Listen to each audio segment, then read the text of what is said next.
amigos, aquí tenemos a la señora Encina Alcornoque, que es muy presente en nuestro día a día y que nos gustaría conocer más.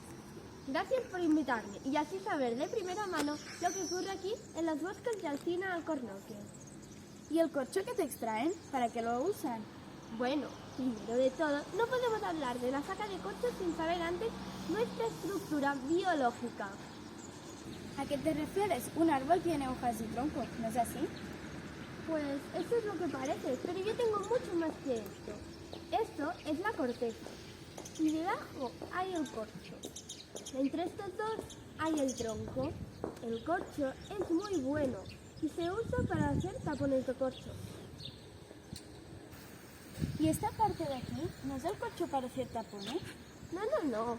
Esto es la corteza, aunque lo parezca. No lo es, ya que no tiene las cualidades y características tan buenas del corcho. El corcho está abajo. Esto se tritura y se hace aglomerado. ¿Y el corcho que te extraen para qué lo usan?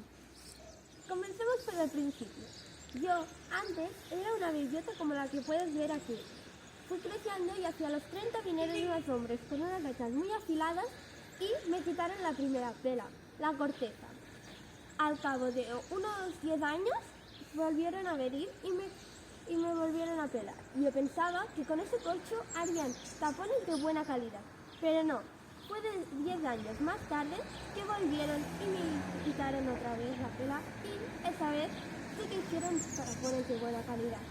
Ahora pueden continuar 10 años a cada 10 años durante 200 años.